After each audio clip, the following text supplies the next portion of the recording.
Hello student, आज मैं आपको डीएनए स्ट्रक्चर से रिलेटेड एक लॉ है जिसको हम लोग क्या बोलते हैं, चारगैफ लॉ। ठीक है, इसके बारे में थोड़ा डिस्कस करेंगे। चारगैफ लॉ इन्होंने 1950 में ये नियम दिया था और इस नियम को हम लोग बेस पेयरिंग रूल के नाम से भी जानते हैं। ठीक है, जो बेस पेयरिंग रूल है उसके नाम से भी हम इसको जानते हैं। अब देखो, ये जो नियम है ये बहुत सिंपल सा नियम है और इस नियम में जो डीएनए में नाइट्रोजनस बेस होते हैं वो उनका जो अरेंजमेंट है, उनकी जो पेयरिंग है, उसके बारे में ये नियम जो है वो चारगैफ ने 1950 में दिया था। ठीक है, इम्पॉर्टेंट पॉइंट है तो इसीलिए मैं इस वीडियो द्वारा आपको उसको समझा रहा हूँ। देखो, अगर हम इनके नियम की बात करें तो इनके नियम के 3 मेन बिंदु थे, 3 मेन पॉइंट्स थे, जिसमें देखो जो पहला पॉइंट था नंबर 1 वो आपका था कि डीएनए में प्यूरीन बेस पिरिमिडीन बेस के, प्यूरीन जो बेस हैं वो पिरिमिडीन बेस के इक्वल होते हैं। In organism purine base number equal to pyrimidine base. अगर हम प्यूरीन की बात करते हैं तो प्यूरीन में आपको मालूम है एडेनिन और ग्वानिन, ये आपके दो आते हैं, A+G। तो adenine guanine is equal to thymine और साइटोसिन। तो किसी भी ऑर्गेनिज्म में जो कि एक ही स्पीशीज से रिलेटेड हैं उसमें एडेनिन और ग्वानिन के जो टोटल नंबर हैं वो इक्वल होंगे किसके, थाइमिन और साइटोसिन के। तो ये इन्होंने सबसे पहला आपका पॉइंट दिया था। फिर देखो, हम लोग बात करेंगे सेकंड पॉइंट की। किसी भी ऑर्गेनिज्म में जो डीएनए है उसमें जो बेस पेयरिंग है वो देखिए इस तरह से होती है। एडेनिन हमेशा थाइमिन के साथ और ग्वानिन हमेशा साइटोसिन के साथ पेयर बनाता है। एडेनिन का पेयर हमेशा थाइमिन के साथ होता है और ग्वानिन का पेयर हमेशा साइटोसिन के साथ होता है। और ये दोनों पेयर हाइड्रोजन बॉन्ड से क्या होते हैं, लिंक होते हैं, जुड़े होते हैं। ठीक है, अगर हम इन दोनों में हाइड्रोजन बॉन्डिंग की बात करें, एडेनिन और थाइमिन में डबल बॉन्ड होता है और ग्वानिन और साइटोसिन में ट्रिपल बॉन्ड होता है। तो हम इसको ऐसे भी बोल सकते हैं, adenine combined with thymine with double bond of hydrogen and guanine combined with cytosine triple bond of hydrogen। आया समझ में? क्लियर? तो इसके अकॉर्डिंग हम ये कह सकते हैं कि ऑर्गेनिज्म में जो डीएनए है उसमें एडेनिन का नंबर थाइमिन के इक्वल होगा, यानी कि adenine is equal to thymine, और ग्वानिन का नंबर साइटोसिन के इक्वल होगा, यानी कि guanine is equal to cytosine. Clear होगी बात? ये इसका सेकंड लॉ है। फिर हम बात करेंगे थर्ड लॉ की। तो थर्ड लॉ जो है वो आपको ये कहता है कि एडेनिन ग्वानिन और थाइमिन साइटोसिन, इनका जो रेशियो है, रेशियो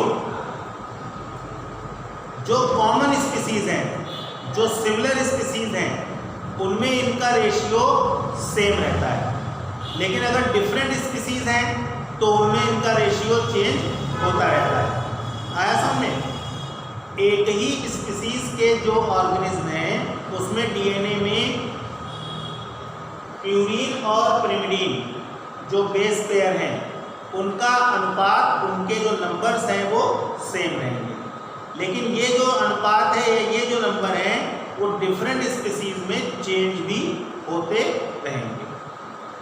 आगे बात समझ में? तो ये छोटा सा नियम है चारगैफ का जो इन्होंने बेस पेयर जो रूल है उसके अकॉर्डिंग दिया था। समझ गए? अब देखो दूसरा जो मेन इंपॉर्टेंट पॉइंट है आपको बताने का वो ये है कि जब इसके रूल्स को आप समझ रहे हो तो इस रूल्स के अकॉर्डिंग आपको कुछ न्यूमेरिकल्स भी मिलते हैं, और ये जो न्यूमेरिकल्स होते हैं ये आपके बहुत सिंपल होते हैं, लेकिन इनकी इम्पोर्टेंस बहुत ज़्यादा है, क्योंकि ये जो न्यूमेरिकल्स हैं वो आपको कॉम्पिटिटिव एग्ज़ाम में भी बहुत पूछे जाते हैं, बोर्ड के एग्ज़ाम में भी पूछे जाते हैं। तो ये चीज़ें जो हैं वो आपको इस नियम के अकॉर्डिंग समझ लेनी है। मैं आपको एक एग्जाम्पल के रूप में समझा रहा हूँ, आप उसको समझो। देखो मान लो आपके सामने एक क्वेश्चन है कि किसी ऑर्गेनिज्म में जो डीएनए है उसमें ग्वानिन के नंबर है 20%। ग्वानिन का जो परसेंटेज है वो कितना है 20%। और आपसे क्वेश्चन पूछा गया है what is the percentage of thymine if a DNA है ग्वानिन 20%, तो find out the percentage of thymine. मान लो ये क्वेश्चन आपको मिला, तो आप इसको सॉल्व कैसे करोगे? तो मैं आपको बहुत सिंपल वे में सॉल्विंग का तरीका आपको बता रहा हूँ। देखो तो चारगैफ के नियम के according a + d + t + c, अगर हम इन चारों बेस पेयर को जोड़ें तो ये इक्वल टू कितना हुआ?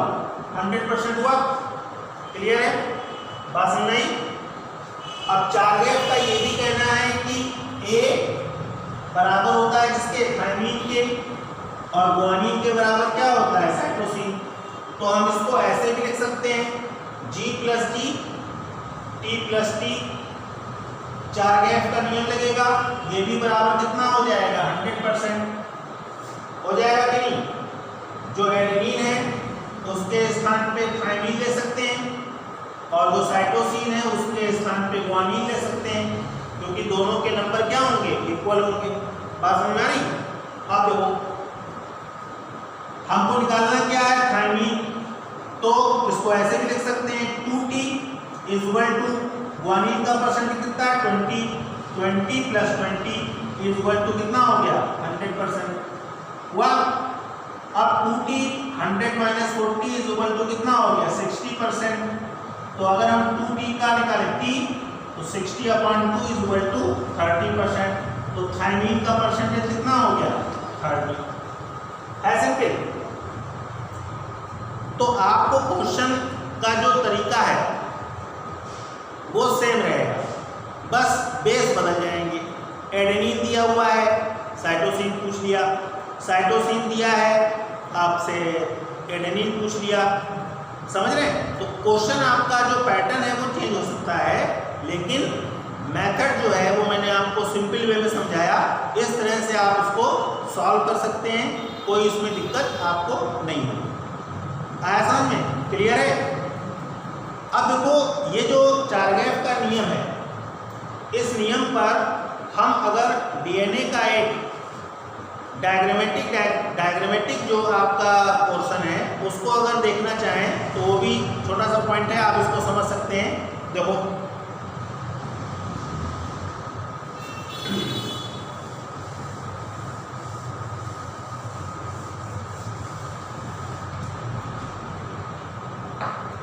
देखिए आपको मालूम है कि डीएनए में एक तो पेंटोज शुगर होता है, दूसरा फास्फेट और तीसरा नाइट्रोजनस बेस। ठीक है? बात समझ आई? अब यहाँ पर जो नाइट्रोजनस बेस है वो कितने हैं? 4। एडेनिन, ग्वानिन, थायमीन और साइटोसिन। यानी कि जो डीएनए है उसके जो न्यूक्लियोटाइड हैं वो कितने नंबर के होंगे? 4। एक न्यूक्लियोटाइड आपका हो जाएगा एडेनिन के लिए, ठीक, एडिनोसाइन न्यूक्लियोटाइड, एक आपका साइटोसाइन, एक आपका थायमीन और एक आपका ग्वाइनोसिन, होगा 4। यानी कि जो डीएनए के मॉलिक्यूल हैं उनके टोटल नंबर कितने होंगे? 4। क्लियर? दो किस तरह से इसको हम डायग्रामेटिक बनाएंगे। देखो ये आपका हो गया मान लीजिए ब्लैक शुगर का,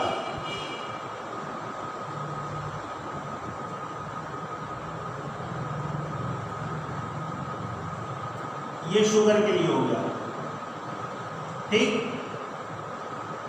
एक आपका एडेनिन हो गया, ग्वानिन, थाइमिन, साइटोसिन। जब शुगर का मॉलिक्यूल नाइट्रोजनस बेस से ऐड होगा तो क्या बनेगा? न्यूक्लियोसाइड बनेगा। अब देखो इनके बीच में फास्फेट बॉन्ड के रूप में होगा।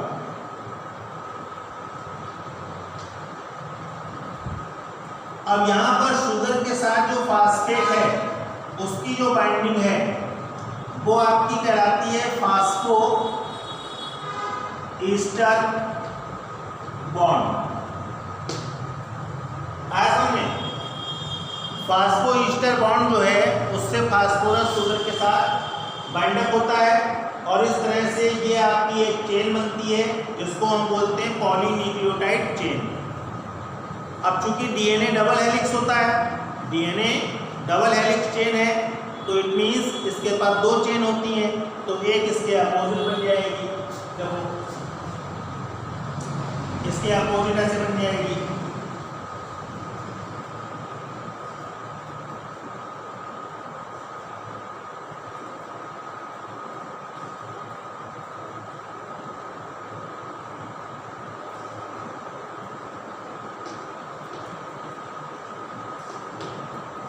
अब देखो चार गैप का लाभ क्या है? एडेनिन के सामने क्या जुड़ेगा?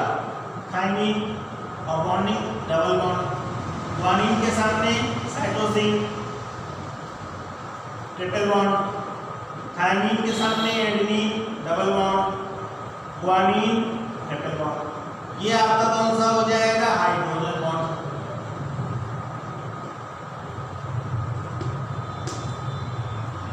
तो ये जो डायग्राम आपका बना ये आपका कहलाता है डायग्रामेटिक स्ट्रक्चर।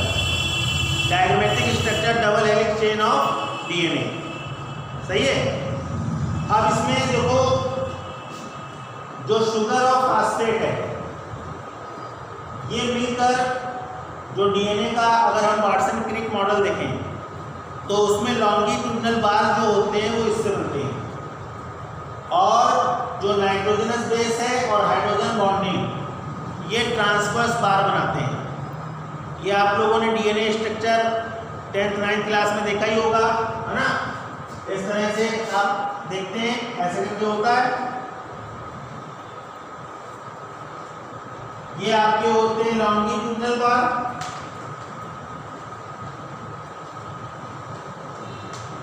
और ये इसमें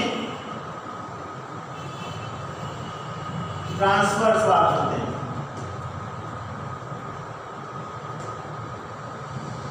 लॉन्गिट्यूडनल बार्स आपके ये पोर्शन को क्रिएट करते हैं और जो ट्रांसवर्स बार है वो आपके इस पोर्शन को क्रिएट करते हैं। आयतन में तो चारगैफ का जो लॉ है उसको मैंने आपको डीएनए का जो डायग्रामेटिक स्ट्रक्चर है उसके अकॉर्डिंग समझाया है।